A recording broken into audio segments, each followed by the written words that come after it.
için şimdi yokuş puanları için hamleler var.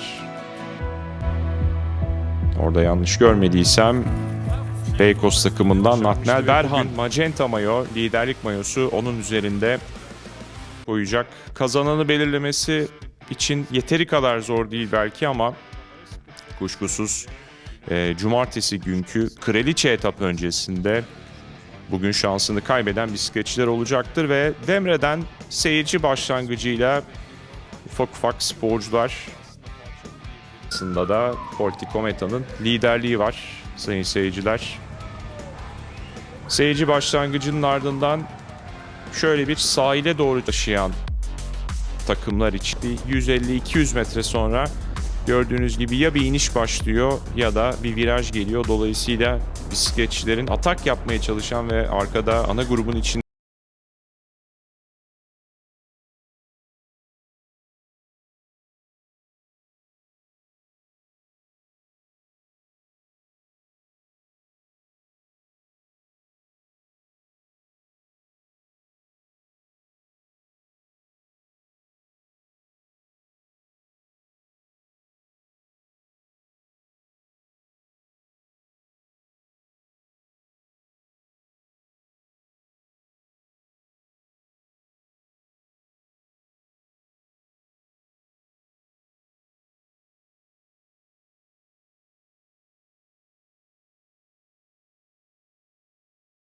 toplayan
puanları hop cebe indirdi.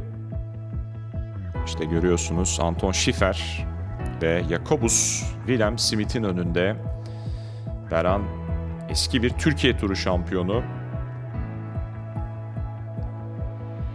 Hatırlatmak gerekirse 2013 yılında Türkiye Cumhurbaşkanlığı bisiklet turunu kazanmıştı. İlk süre kalmışken hemen hemen herkes ceketlerini giydi.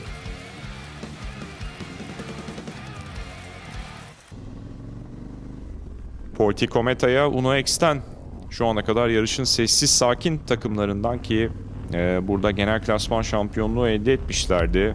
Jakob Hinsko ile Norveç takımı geçtiğimiz yıllarda. Onlar da bugün öne destek atıyorlar. Markus Hansen Sander onların sprinteri, bugün sprinte girebilecek sporcu eğer ön grupta kalabilirse. Bunun dışında tabii şöyle bu yokuş tabii epey bir hırpalıyor bisikletçileri ve daha küçük bir sprint finişi, daha küçük bir grup içinde sprint finişi izlememizi sağlıyor. Ve artık son kilometreye doğru yaklaşıyoruz. Orada kimler var önde diye bakıyorum. Özellikle az önce kaçış deneyen TDT Unibet Cycling takımı, onlar bugün Axel Hüns'le sprinti deneyebilirler. Onun dışında Bahreyn'den bir isim görüyorum. Bahreyn'de genç Sloven Matej Govekar tabii önemli isimlerden bir tanesi. Sprint mayosunu sırtında bulunduran Henry Ulick'i orada görüyorum ve artık ikinci etap kime gidecek bakalım. Orada Kenneth Van Rooij'u da gördüm. Bingoal Wallon'u Brüksel takımından çıkmayı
Bu arada küçük bir bilgi, bu mayoyu yarın giymeyecek. Bu tamamen podyum mayosu. Arkadan